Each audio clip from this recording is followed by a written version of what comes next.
गुणोत्तर माध्य को कंटिन्यू करते हुए आज हम सतत श्रेणी में गुणोत्तर माध्य की गणना करेंगे। तो हमारे पास जो सबसे आसान तरीका है उसकी तरफ हम जाएं।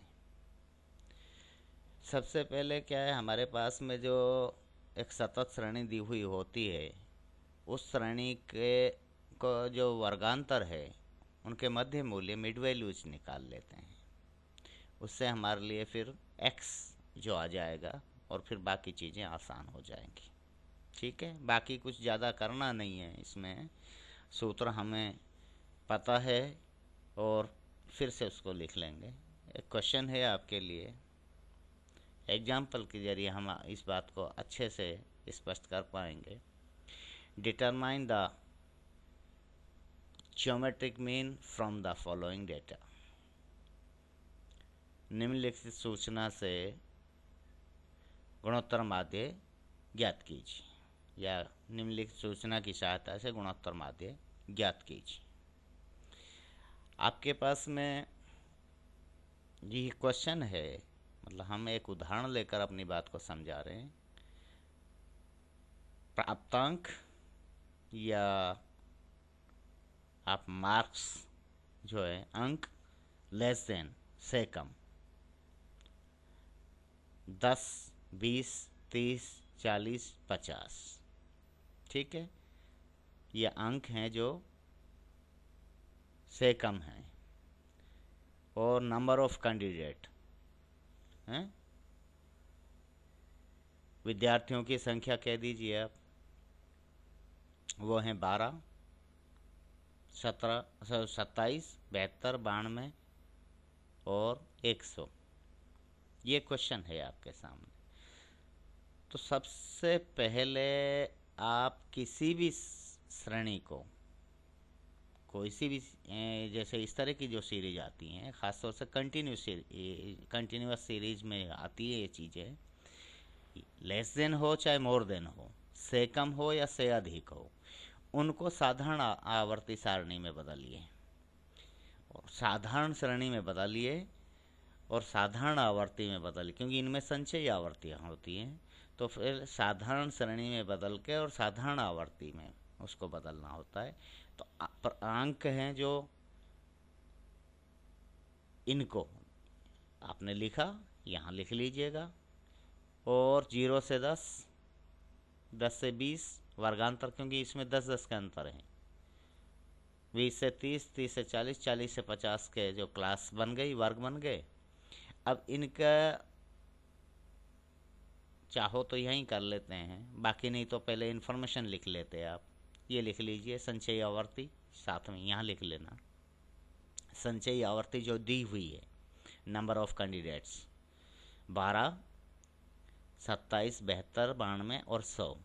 इसको अब ये सूचना तो आपको दी हुई है, ये आपने नोट कर ली है। अब सबसे पहले एक काम कीजिए कि जो अंक हैं इनको आप, या वर्ग हैं इनको इनकी मध्य मान निकालिए, मिड वैल्यू निकालिए, मध्य मूल्य निकालिए। मध्य मूल्य निकालने का तरीका क्या है, आपको पता है कि L1 + L2/2 वर्ग की निचली सीमा प्लस वर्ग की ऊपरी सीमा बटा 2। हर वर्ग में ऐसा ही होता है। हर वर्ग के लिए उसकी निचली सीमा और उसकी ऊपरी सीमा का गुणनफल वो जोड़ को 2 से विभाजित कर देंगे। तो 0 + 10 बराबर 10/2, 0 + 10/2 बराबर 5, 10 + 20/2 बराबर 15, 20 + 30/2 25। इस तरह से निकल जाएगा। 40 + 50/2 बराबर 45। तो ये तो आगे मिड वैल्यू, जिनको हम x कहते हैं, मध्यमान। ठीक है, अब दूसरी संचयी आवर्ती जो हमारे पास दी हुई, इसको साधारण आवर्ती में बदलिए। जब साधारण आवर्ती में बदलेंगे तो 12 ही रहेगा। 27 - 12 15, 72 अगले में से पिछला घटाते जाइए, निकल जाएगा। 72 - 27 45, 92 - 72 20, 100 - 92 8। इनका जोड़ 100 आना चाहिए इसके बराबर। ठीक है, तो आपने क्या किया है, एक तो मिड वैल्यू निकाली और दूसरा आपने साधारण आवर्ती संचय आवर्ती को साधारण आवर्ती में बदला है। अभी तक तो ये किया है।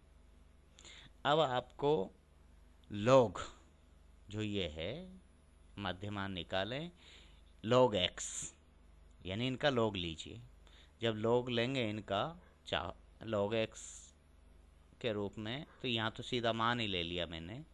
चाहो तो आप एक कॉलम और बढ़ा लें, आपके अगर समझ नहीं आता वो आसानी से, तो उसी स्थिति में आपको क्या करना है, log 5, log 15, log 25, log 35, log 45 का एक कॉलम यहाँ बनाना है। ठीक है, लॉग के मान ज्ञात करने। अब लॉग 5 का मान देखो, पूर्णांश तो मैं आपको बता रहा हूँ, इसका पूर्णांश 0 होगा। यानी दशमलव से पहले का लेफ्ट हैंड साइड की जो वैल्यू होगी वो 0 होगी। इसका पूर्णांश जिसको हम कैरेक्टरिस्टिक कहते हैं, इसका पूर्णांश क्योंकि 2 अंक हैं इसलिए 1 होगा।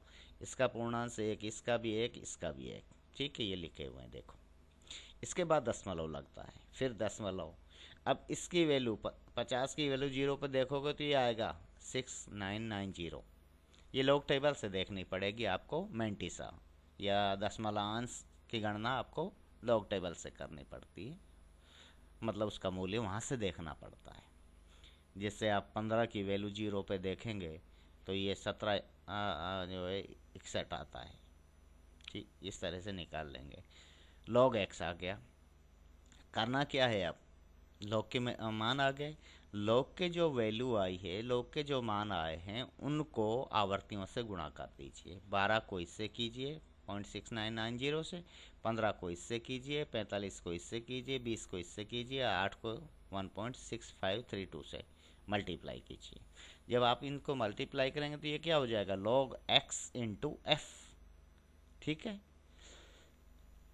ये जो वैल्यू आई इनको जोड़ दीजिए। जब इस कॉलम का टोटल करेंगे तो ये आया 133.0426। ये क्या है, ये वास्तव में सिग्मा लॉग, भाई ब्रैकेट से आप ब्रैकेट ले लो और बाहर लीजिए sigma log x into F. ये है ये चीज़, ये वाला। ठीक है, सूत्र जो है गुणोत्तर माध्य का, अब कोई फ़र्क नहीं रहा। अब ये कंटिन्यूस सीरीज़ जो है हमने यहीं, जैसे ही हमने इसको इसमें बदला, मिड वैल्यू निकाली, वैसे ही हमारा जो है इसका क्लास जो है वो ख़त्म हो गए और हमारा वास्ता जो है इससे रह गया, एक्स से और फ्रीक्वेंसी से। सूत्र गुणोत्तर माध्य GM इक्वल टू एंटीलॉग बड़ा bracket sigma bracket log of x into F, यानी लॉग के मूल्यों का आवर्तियों से गुणा करके उनका जोड़ करना बटा में n equal to sum of frequency, आवर्तियों का योग जो कि 100 है। अब यहाँ से मान ले लीजिए आपके पास, आप नहीं तो निकाले हैं ये, तो ये हो गया एंटीलॉग ज्योमेट्रिक मीन बराबर antilog 133.0426 by 100 equal to antilog 1.3304।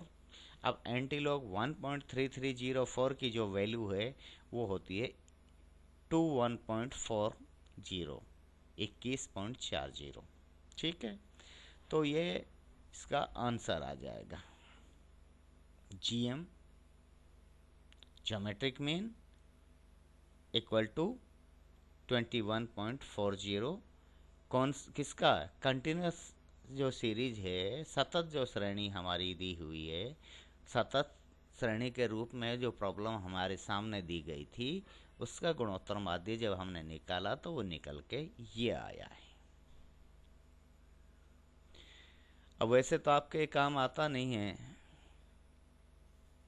Weighted भारित गुणोत्तर माध्य, लेकिन फिर भी सूत्र के रूप में मैं आपके सामने रख रहा हूँ। Weighted geometric mean equal to antilog. अब यहाँ जो फ्रीक्वेंसी की जगह वेट हो जाएगा, बस इतना ही फर्क पड़ेगा। सिग्मा लॉग ऑफ, ये सिग्मा ब्रैकेट से बाहर है, ध्यान रखना। पहले इनका गुणा करेंगे और फिर उनका जोड़ करेंगे। इन गुणनफलों को जोड़कर जो मूल्य आता है वो है ये sigma log of x into W by sigma W, भारों का योग। तो ये भारित गुणोत्तर माध्य इस सूत्र के सहायता से निकाल लिया जाता है।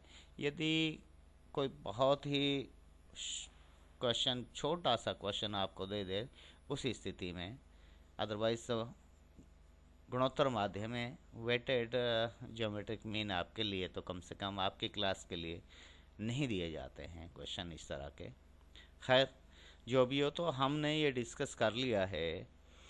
अब हमने मैथमेटिकल एवरेजेस के दो हिस्से, एक तो अर्थमेटिक मीन और दूसरा ज्योमेट्रिक मीन, दोनों को डिस्कस किया है, दोनों का अध्ययन किया है। गुणोत्तर माध्य में जो हमने है किस तरह से निकालेंगे, अगर व्यक्तिगत श्रेणी है, सिर्फ दो ही पदमूल्य हैं तो कैसे निकलेगा, तीन पदमूल्य तो कैसे निकलेगा, और फिर अगर ज़्यादा पदमूल्य हैं तो किस तरह से हम गुणोत्तर माध्य निकालेंगे। इसको यहाँ से हमने शुरू करके अपनी बात को फिर व्यक्तिगत श्रेणी में, खंडित श्रेणी में और सतत श्रेणी में किस तरह से गुणोत्तर माध्य निकाला जाता है, भिन्न भिन्न उदाहरणों से इस बात को स्पष्ट करने का प्रयास किया है। तो मुझे लगता है कि कुछ प्रैक्टिस आपको करनी होगी, अन्यथा अगर आप प्रैक्टिस कर लेते हैं तो मुझे नहीं लगता कि ऐसी कोई आपको इसमें प्रॉब्लम रहेगी। फिर भी किसी के कोई समस्या अगर बनती हो तो किसी भी मीन को लेके, किसी भी इशू को लेके, जो ख़ासतौर से हम जो स्टडी कर रहे हैं elements of mathematics and ESM में, elements of statics and mathematics में जो हम डिस्कस कर रहे हैं, अगर इनसे रिलेटेड कोई प्रॉब्लम आपकी बनती हो तो हम उसको डिस्कस करेंगे। आज के लिए इतना ही। थैंक यू, धन्यवाद।